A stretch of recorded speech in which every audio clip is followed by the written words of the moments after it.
ভাগবত কথা আগে গুরু শিষ্যের মধ্যে সীমাবদ্ধ ছিল। আগে কিন্তু সপ্তাহে ব্যাপী ভাগবত পাঠ ছিল না। সর্বপ্রথম আমার ভগবান প্রাণ গোবিন্দ, আমার ভগবান শ্রীকৃষ্ণ, উনি ব্রহ্মাকে ভাগবতের জ্ঞান দিয়েছিলেন। কাকে দিয়েছিলেন?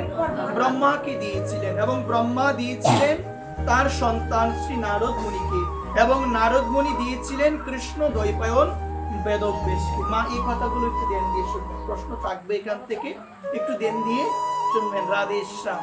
আমার ভগবান অনাদিরাদি গোবিন্দ, সর্বকারণের কারণ, সচ্চিদ আনন্দময় ভগবান শ্রীকৃষ্ণ, তিনি ভাগবতের জ্ঞান সর্বপ্রথম দিয়েছিলেন ব্রহ্মাকে। আওয়াজ দিয়ে বলি, কাকে দিয়েছিলেন? ব্রহ্মাকে। পিছন দিকে আওয়াজ না, কাকে দিয়েছিলেন? সর্বপ্রথম ভাগবতের জ্ঞান ব্রহ্মাকে দিয়েছিলেন। ওই ব্রহ্মা দিয়েছিলেন তার সন্তান নারদ মুনিকে। কাকে দিয়েছিলেন? নারদ মুনিকে দিয়েছিলেন। আবার ওই নারদ মুনি দিয়েছিলেন তার শিষ্য বেদব্যাস। তো আমরা দেখতে পাই প্রথম অবস্থায় ওই ভাগবতের জ্ঞানটা গুরু শিষ্য পরম্পরার মধ্যে সীমাবদ্ধ ছিল। ওই রকম সপ্তাহে ব্যাপী ভাগবত পাঠ তখন ছিল না। দেখবেন অনেক জায়গার মধ্যে 7 দিন ব্যাপী ভাগবত পাঠ হয় না। মা, বাংলাদেশে এমনও অনেক জায়গা আছে, যদিও আমাদের এলাকায় তেমন হয় না, তো বাংলাদেশের অনেক জায়গা আছে যে জায়গার মধ্যে, বাংলাদেশ থেকে শুরু করে বিশ্বের মধ্যে অনেক জায়গায় আছে যে জায়গার মধ্যে সপ্তাহ ব্যাপী ভাগবত পাঠ হয়। একবার তো বলছেন ওই সপ্তাহ ব্যাপী ভাগবত পাঠ কি করে আসলো? আমার ভগবান শ্রীকৃষ্ণের সদাম গ্রমণের, আমার ভগবান অনাদিরাদি গোবিন্দ, সর্বকারণের কারণ ভগবান শ্রীকৃষ্ণ যখন তিনি তার লীলা সম্পাদন করে তিনি তার সদামে মানে গোলক বৃন্দাবনে বৈকুণ্ঠে চলে যাবেন, চলে যাওয়ার 30 বছর পরে, কত বছর পরে?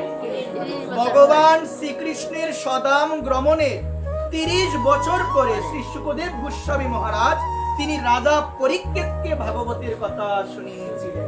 কাকে শুনিয়েছিলেন? রাজা পরীক্ষিতকে। তো ভগবান শ্রীকৃষ্ণ যখন সদামে গিয়েছিলেন, বারবার বলছি, ভগবান শ্রীকৃষ্ণ যখন সদামে গিয়েছিলেন, সদামে যাওয়ার কত বছর পরে? 30 বছর পরে শ্রী শুকদেব প্রভু রাজা পরীক্ষিতকে ভাগবত কথা শুনিয়েছিলেন। কোন মাসে? ভাদ্র মাসের শুক্লপক্ষের নবমী তিথি। কি তিথি সবাই বলো? ভাদ্র মাসের শুক্লপক্ষের নবমী তিথি। এটাকে আমরা অনেক সময় তাল নবমী বলি, বলে কিনা? তাল নবমী এটাকে বলা হয়। তো তখন সর্বপ্রথম ওই ভাদ্র মাসের শুক্লপক্ষের নবমী তিথিতে শ্রী শুকদেব প্রভু রাজা পরীক্ষিতকে ভাগবত সপ্তাহ তিনি শ্রবণ করিয়েছিলেন। তারপরে তার আরো 200 বছর পরে গোকর্ণজি মহারাজ, সবাই ধ্যান দিয়ে শুনবেন, আমরা আগে পরাজিত হয়ে যায় মনে থাকবে না, আগে আমরা পরাজয় স্বীকার করি মনে থাকবে না, মনে না থাকলে আবার আমাকে জিজ্ঞাসা করবেন, যদি তাতেও মনে না থাকে আবার জিজ্ঞাসা করবেন, এটি জানা বিশেষভাবে প্রয়োজন। তো বলছেন তার আরো 200 বছর পরে গোকর্ণজি মহারাজ ধুন্ধুকারীকে, নাম শুনেছেন? ধুন্ধুকারীকে শুনেন নাই? গোকর্ণজি মহারাজ ধুন্ধুকারীকে আষাঢ় মাসের শুক্লপক্ষের, আষাঢ় মাসের কোন পক্ষ? শুক্লপক্ষের নবমী তিথি, তিথি কিন্তু মিল আছে, নবমী তিথি এবং পক্ষ কিন্তু শুক্লপক্ষ, শুধু মাসটা কি একটা হলো কার্তিক মাস, একটা হলো ভাদ্র মাস, একটা হলো আষাঢ় মাস, আর সব কিন্তু ঠিক আছে। মনে থাকবে না কেন? মনে অবশ্যই থাকবে। শুনেন, তার আরো 200 বছর পরে গোকর্ণজি মহারাজ ধুন্ধুকারীকে আষাঢ় মাসের শুক্লপক্ষের নবমী তিথিতে ওই ভাগবত সপ্তাহ ব্যাপী ভাগবত পাঠ শ্রবণ করিয়েছিলেন। প্রথমে হলো শুকদেব প্রভু শুনিয়েছিলেন পরীক্ষিতকে, ভগবান যখন সদামে গিয়েছিলেন তার 30 বছর পরে। কোন মাসে? এটা ভাদ্র মাস। কোন পক্ষ? কোন তিথি? নবমী তিথি। তারপর তার আরো কত বছর পরে? 200 বছর পরে। কত বছর পরে? 200 বছর পরে গোকর্ণজি মহারাজ ধুন্ধুকারীকে, কাকে? ধুন্ধুকারীকে ভাগবত শুনিয়েছিলেন। কোন মাস এটা? আষাঢ় মাসে শুক্লপক্ষের নবমী তিথি। তার আরো 30 বছর পরে সনকাদি মুনি নারদ মুনিকে ভাগবত পাঠ শুনিয়েছিলেন। কোন মুনি? সনকাদি মুনি নারদ মুনিকে ভাগবত পাঠ শুনিয়েছিলেন। গীতার মধ্যে এই নামটা আছে। সনকাদি মুনি কে গো? সনকাদি মুনি হলো ব্রহ্মার 4 সন্তানকে একত্রে বলা হয় সনকাদি মুনি। সনক, সনন্দন, সনাতন, সনত কুমার। আমাদের চাতলপাড়ে একজন ব্যক্তি আছে, জিজ্ঞাসা করবে সনাতনের বাবার নাম কি? আওয়াজ দিয়ে বলে জিজ্ঞাসা করবে, তো জেনে যাও। সনক, সনন্দন, সনাতন, সনত কুমার। সনাতনের বাবাকে? আওয়াজ নাই। ব্রহ্মা। বাবাকে? ব্রহ্মা। দেন দিয়ে শোনো, সনক, সনন্দন, সনাতন, সনত কুমার। ব্রহ্মার 4 সন্তানকে একত্রে বলা হয় সনকাদি মুনি। কি বলা হয়? সনকাদি মুনি। তাদের নাম কি? সনক, সনন্দন, সনাতন, সনত কুমার। তাহলে সনাতনের বাবাকে? আওয়াজ নাই। বাবাকে? ব্রহ্মা। জিতে যাবেন, এটা উত্তর দিতে পারলে। রাধেশ্যাম। ব্রহ্মা।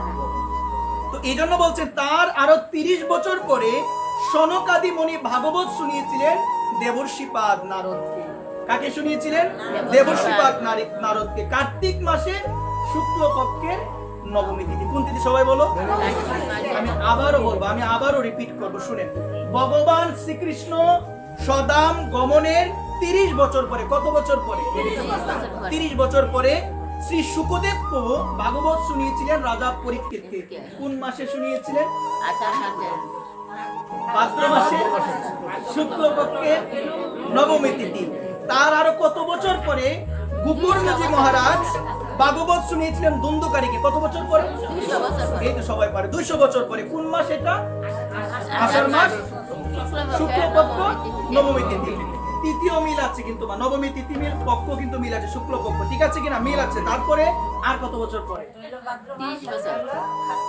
তার আরো 30 বছর পরে। আওয়াজ অনেকে জেনে কিন্তু আওয়াজ দিতে চাই না। তার আরো 30 বছর পরে কোন মুনি শুনিয়েছিল নারদ মুনিকে ভাগবত পাঠ?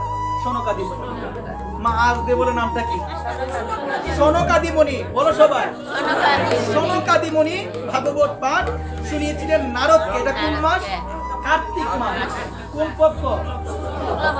নবমী তিথি। জয় জয় শ্রী রাধে। এজন্য এগুলো একটু মনে রাখার চেষ্টা করবেন। এটাই অনেক কিছু ভগবান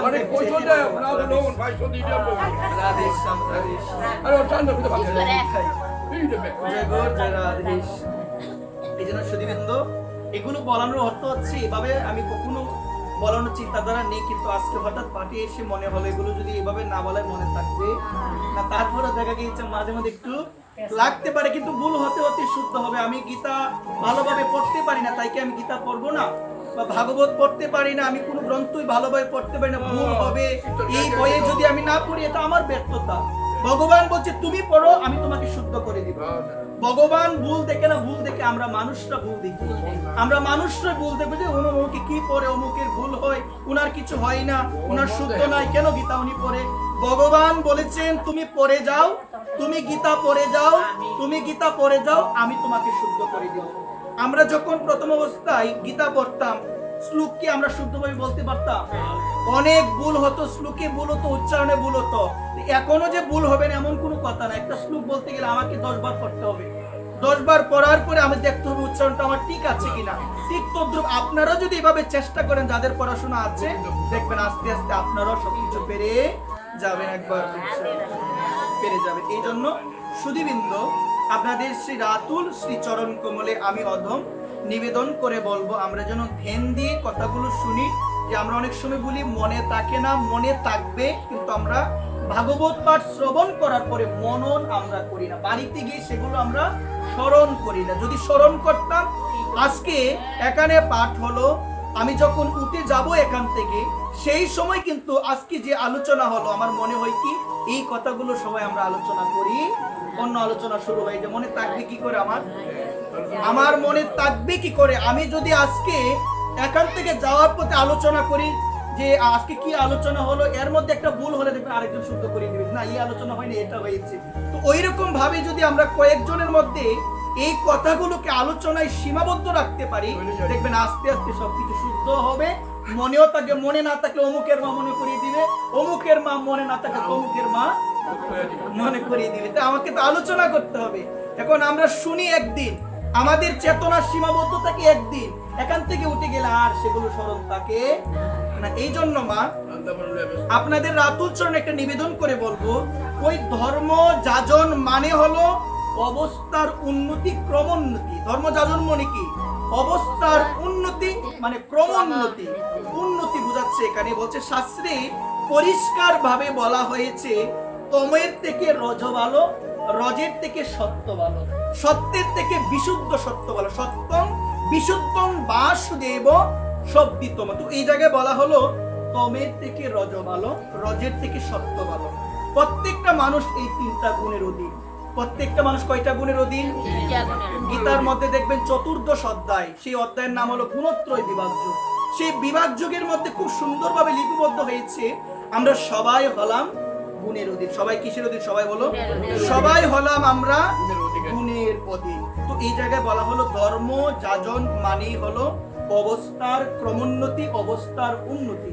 আপনি ধর্ম করেন, প্রথম অবস্থায় আমার কর্মকাণ্ড, আমার ধর্ম যাজনের মধ্যে তমগুণ থাকতে পারে, এটা স্বাভাবিক। কি থাকতে পারে? তমগুণ। কেমন? যে আমি ধর্ম করি, তিলক দিয়েছি, কন্টিমালা দিয়েছি, কিন্তু আমার মুখের ভাষা ভালো নয়, আমি ভালো আচরণ করতে পারি না। তার মধ্যে এটা, তার মানে তার মধ্যে কোন গুণটা আছে? মা, তমগুণ আছে। তার মানে বুঝতে হবে এর মধ্যে কোন গুণ আছে? সবাই বলো। এর মধ্যে তমগুণ আছে। তো বলছেন ধর্ম যাজন মানে হলো অবস্থার উন্নতি। মানে তুমি যে গুণে আছো সেই গুণ থেকে তোমাকে আরো উন্নত গুণে যেতে হবে। যে ব্যক্তি ঝগড়া করে বেশি, যে ব্যক্তির আচরণ ভালো নয়, সে কোন গুণে আছে? তমগুণে আছে। যার মধ্যে প্রচুর পরিমাণে কামনা, কাম এসো, ক্রোধ এসো, রজগুণ সমুদ্ভব, বলছে মহাসন মহাপাপনা পিত্তি এন ইয় বৈরিণম। গীতায় আমাদের জানালেন যার মধ্যে কামনা বেশি, যার মধ্যে রাগ বেশি, ক্রোধ বেশি, যার মধ্যে অহংকার বেশি, সে হলো রজগুণী লোক। কোন গুণী লোক? সবাই বলো রজগুণ। তাহলে ধর্ম যাজন করার পরও কর্মকাণ্ডের মধ্যে রাগ যদি বেশি থাকে এবং ওই কর্মকাণ্ডের মধ্যে যদি আচরণে পরিলক্ষিত হয় কামনা বেশি, রাগ বেশি, হিংসা বেশি, বুঝবেন রজগুণে আছে। কিন্তু চেষ্টা করতে হবে আস্তে আস্তে নিজের অবস্থাকে যেন একটু পরিবর্তন করাতে পারে। সত্যগুণে যখন আসবেন আপনার স্বভাব শান্ত হয়ে যাবে। সত্যগুণে যখন অধিষ্ঠিত হবেন আপনার চরিত্র ভালো হয়ে যাবে। সত্যগুণে যখন অধিষ্ঠিত হবেন আপনি কোনো মানুষের সঙ্গে ঝগড়া করতে পারবেন না, আপনি সকলের সঙ্গে ভালো ব্যবহার করবেন। এটাই হলো ধর্ম। এটা কি গো মা? এখন ধর্ম করি, তিলক দিই, আচরণের পরিবর্তন করি না, মানুষের সঙ্গে খারাপ ব্যবহার করি, ভালোভাবে কথা বলতে পারি না, ভালো আচরণ করতে পারি না এবং নিজেকে পরিবর্তনের চেষ্টাও করি না, ওই ধর্ম দিয়ে আমার কখনো কোনো মঙ্গল হবে না, কখনো মঙ্গল হবে না। এই জন্য আমাদের ওই মহামতিদের যে গুণ, বিদুর, বিদুর শব্দের যে অর্থ আমাদের শাস্ত্র দিয়েছে যে দূর দৃষ্টি সম্পূর্ণ। যে কি সম্পূর্ণ? সবাই বলো।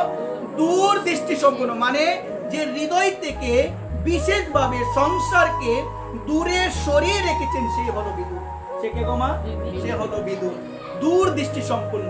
আমরা বর্তমানে যেটা করি আমরা সেটা দেখি, কিন্তু যেটা করছি, যেটা করার জন্য যে ফলটা আসবে সেটা কি আমরা কেউ দেখি বা দেখতে পারবো কেউ? আমরা বর্তমানে যেটা করি বা বর্তমানে যেটা হচ্ছে সেটা দেখি, কিন্তু বর্তমানে এই যে ক্রিয়াটা করলাম ওই ক্রিয়ার প্রতিক্রিয়া কি হবে? আমরা কি প্রতিক্রিয়া জেনে কেউ ধর্ম করি বা প্রতিক্রিয়া জেনে আমরা কেউ ক্রিয়া করি? আমরা কেউ করি না। দেখুন যারা মহামতি হয় তারা ক্রিয়াটা এমন ভাবে করে, মানে কাজটা এমন ভাবে করে যেন প্রতিক্রিয়াটা আনন্দদায়ক, সুখদায়ক হয়। আজকে আমি কারো মনে কষ্ট দিলাম, মানে ক্রিয়া আমি করে নিলাম, তাহলে দেখা গেল এই যে কষ্টটা দিলাম আমি কি চিন্তা করেছি একদিন সেই কষ্টটা আমি পাবো? আওয়াজ নেই, করেছি কি? আজকে আমি খারাপ ব্যবহার করলাম একজনের সঙ্গে, যে ক্রিয়াটা আমি করলাম ওই ক্রিয়ার প্রতিক্রিয়া কি হবে আমি কি জেনে সেটা করেছি? আমি জানি। এই জন্য আজকে আমাদের ক্রিয়া এমন হয়ে গিয়েছে প্রতিক্রিয়াটা আমাদের সুখকর হচ্ছে না। একসময় একটা কথাই দেখবেন বলে ইট মারলে পাটকেল যেতে হয়। একটা বল ধরেন আমার কাছে, আমার সামনে সুন্দর একটা দেওয়াল, সেই দেওয়ালে যদি আমি ডিল মারি ড্রপ কে কোথায় আসবে? আমার নাকে আসবে কি না? সেই বলটাকে অন্য কেউ দিয়েছেন, আমি দিয়েছি, তাহলে আসবে কোথায়? আমার দিকে তো আসবে। তাহলে ক্রিয়া এমন ভাবে করতে হবে যেন প্রতিক্রিয়া ভালো হয়। আপনার সঙ্গে আমি হয়তো বা এখন একটা খারাপ ব্যবহার করব, প্রতিক্রিয়া চিন্তা না করে আজকে না হয় 5 বছর পরে সেই কর্মফলটা আমার জীবনে আবার আসবে। কারণ গীতায় ভগবান বলতেন স্বকর্ম ফল ভোগান। গীতায় ভগবান খুব সুন্দরভাবে আমাদের জানিয়েছেন স্বকর্ম ফল ভোগ পুমান। বলছে মানুষ, প্রতিটা মানুষ তার আপন কর্মফল ভোগ করে। কি কর্মফল ভোগ করে? স্বকর্মফল ভোগ অপমান। আমরা যে কর্ম করব সেই কর্মের ফলটাই আমরা ভোগ করব। গীতায় আছে স্বকর্মফল ভোগ অপমান। প্রত্যেকটা মানুষ তার আপন কর্মফল ভোগ করে। কেউ কাউকে দুঃখ দেয় না, কেউ কাউকে কষ্ট দেয় না। সেই দুঃখটা পাচ্ছি আমি আমার কর্মের জন্য। হয়তোবা মাধ্যম রূপে আমার মা আছে, ভাই আছে, কিন্তু আমি পাচ্ছি আমার কর্মের জন্য। আমার ক্রিয়া খারাপ ছিল, এই জন্য প্রতিক্রিয়াটা আমার দুঃখ। আমার ক্রিয়া যদি ভালো হতো, প্রতিক্রিয়াটা আমার সুখকর, শান্তিময়, আনন্দদায়ক হতো। আজকে ক্রিয়া এমন ভাবে করি আমরা প্রতিক্রিয়া কেউ জানি না, কিন্তু যারা বিদুর, যারা মহামতি, যারা মহাভক্ত, রাধারানীর একনিষ্ঠ ভক্ত, তারা ক্রিয়া এমন ভাবে করবে যেন প্রতিক্রিয়াটা কখনো বিষদায়ক না হয়, ওইটা যেন আনন্দদায়ক হয়। একবার যেমন কর্মই হবে সংগঠিত আমার দ্বারা, আমাকে আপন কর্মের ফল আমাকে ভোগ করতে হবে। গীতায় ভগবান শুনিয়েছেন সকর্ম ফল ভোগ অপমান। প্রত্যেকটা মানুষ তার আপন কর্মফল ভোগ করে। এই জন্য সুধীবৃন্দ, কর্মটা আমাদের যেন ভালো হয়। কর্ম যদি খারাপ হয়ে যায়, সারা জীবন সেই কর্মের ফল স্বরূপ আমাকে দুঃখ, কষ্ট, অশান্তি আমাকে ভোগ করতে হবে।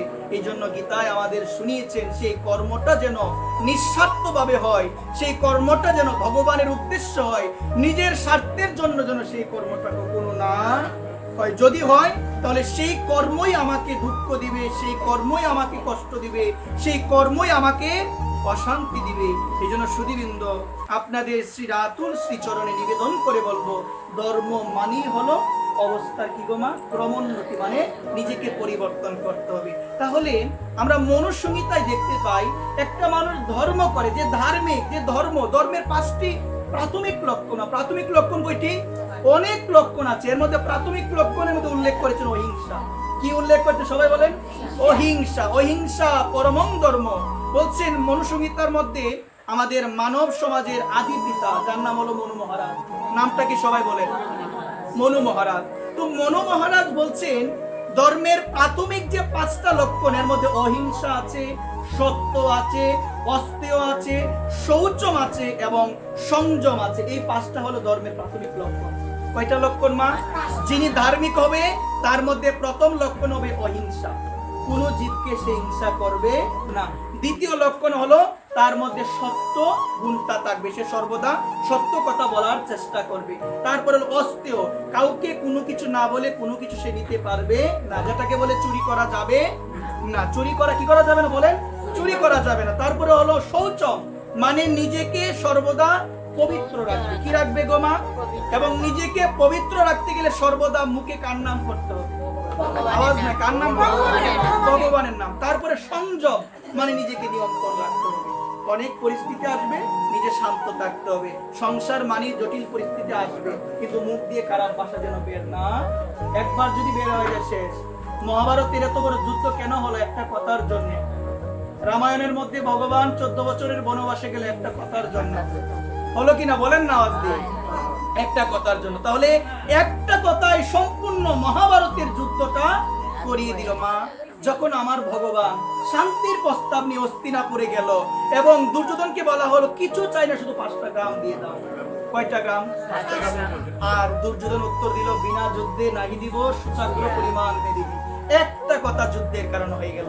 এই জন্য সাবধান, কথা বলতে গেলে সাবধান। বলছেন বাক্যের বেগকে ফিরিয়ে আনা কখনো যায় না। তীর মারলে সেটাকে ফিরিয়ে আনা যায়, কিন্তু একবার যদি মুখ দিয়ে কথা বেরিয়ে যায় সেটাকে ফিরিয়ে আনা যাবে না। আওয়াজ দিয়ে বলেন, যাবে কি? তাহলে এত বড় যুদ্ধ আমার ভগবান গেলেন, যুদ্ধটাকে যেন একটু বিরত করা যায়। বলেন কিছু চাই না, শুধু পঞ্চ পাণ্ডবের জন্য 5টা গ্রাম দাও। কয়টা গ্রাম? দুর্যোধন কি বললো? বিনা যুদ্ধে নাহি দেব, সুচাগ্র পরিমাণ দিব। আমি এক পরিমাণ, সূচের অগ্রভাগে যে মাটিটা থাকে, বিনা যুদ্ধে এই মাটিটা থাকে। এই একটা কথা এত বড় যুদ্ধটা করিয়ে দিল। তারপরে মা দেন দিয়ে আমরা শুনি, আমরা রামায়ণে দেখতে পাই কইকি মন্ত্রার কুপরামর্শে হৃদয় বিগলিত করে ভগবানকে 14 বছরের বনবাসে পাঠালেন একটা কথার জন্য। দশরথের মৃত্যু হলে, দশরথের কি হলো সবাই বলো? একটা কথার জন্য পুত্র শোকে তার মৃত্যু হলো। ভগবান গেল বনবাসে, ভগবান গেল বনবাসে একটা কথার জন্য, এবং তারা হলো সবাই বিধবা। একটা কথাই তো, সাবধান। এই জন্য বলছে সাবধান থাকতে হবে, কথা এমন ভাবে বলতে হবে আমার কথাই যেন কেউ আঘাত। বর্তমানে আমাদের এই ভক্তিমূলক পরিবেশও প্রসাদ দিতে গিয়ে অনেক সময় এরকম উশৃঙ্খল অবস্থা সৃষ্টি হয় কিনা, আরো অনেক হয়। আমরা এই জন্য কথাটা যেন একটু আমরা কন্ট্রোল করে রাখতে পারি, মানে যাকে তাকে সবকিছু বলা যাবে, একটু বিচার করে যে কথা বলতে পারে সেই হলো জগতে বুদ্ধিমান। এই জন্য তোমার কথাই তোমাকে কষ্ট দিবে যদি কথাকে তুমি নিয়ন্ত্রণ করে না রাখতে পারো। অনেক সময় ক্রোধ আসে অনেকের প্রতি, অনেকের ব্যবহারে আচরণে আসবে কিনা বাবা? আসবে। কিন্তু যারা জ্ঞানীজন তারা ওই সময় নিজেকে একটু স্থির রাখার চেষ্টা করবে, স্থির রাখার চেষ্টা করবে যে এটা যখন সে যখন শান্ত হবে তাকে আমি বলার চেষ্টা করবো, না হলে কিন্তু হিতে কি হয়ে যাবে, বিপরীত হয়ে যাবে। একবার আগুন কি আগুন দিয়ে নিভানো যায়? কি নিভানো যায় না। এই জন্য মা তো বলছেন অহিংসা প্রথমে থাকতে হবে। এখন আমি একটি কথা বলি, কেউ কষ্ট পাবেন না। আমার এক মায়ের কাছে গিয়ে যদি আরেক মায়ের প্রশংসা করা হয়, কি হয় গো মা? স্বাভাবিকভাবে একটু কি হয়ে যায় গো মা, মনটা একটু অন্যরকম হয়ে যায়। এটা শাস্ত্রেরই বাণী। আমার মায়েরা একটু হালকা হিংসা পরায়ণ, বাবারা তো হয় না এমন নয়, একটু হিংসা পরায়ণ। এর প্রমাণ শাস্ত্রেই আছে, এর প্রমাণ শাস্ত্রী আছে। যখন অত্রিপত্তি অনুসূয়া তার সতীত্ব চারদিকে সমগ্র বিশ্ব ব্রহ্মাণ্ডে আলোচনা হচ্ছে যে অনুসূয়ার মতো এমন সতী নারী বিশ্ব ব্রহ্মাণ্ডে আর কেউ নাই। অনুসূয়ার মতো এমন সতী নারী জগতে নাই, বিশ্ব ব্রহ্মাণ্ডে নাই। তখন হঠাৎ ব্রহ্মার পত্নী মা সরস্বতী, মা দুর্গা, মা লক্ষ্মী চিন্তা করলো যে আমাদের উপর থেকে সে বুঝি সতী হয়ে গিয়েছে, এই বিশ্ব ব্রহ্মাণ্ডে আমাদের উপর থেকে তো সতীত্ব কারো থাকতে পারে। আমি হলাম ব্রহ্মা পত্নী সরস্বতী, আমি হলাম বিষ্ণু পত্নী লক্ষ্মী দেবী, আমি হলাম শিবের পত্নী মা পার্বতী। তিনি বলছেন আমাদের থেকে অত্রি পত্নী, অত্রির স্ত্রী অনুসূয়া, তিনি কিভাবে এত বড় সতী নারী হয়? আমাদের থেকে বড় সতী নারী হতে পারে? যাই হোক, একটা পরীক্ষা করতে হবে। তাহলে দেবলোকে যদি হিংসা থাকতে পারে, এখানে থাকবে না কেন? একবার পেন্সে বলো। অবাক হয়ে গেলেন যে আমরা এই কথাটি শুনে একটু হৃদয়টা বিগলিত হয়।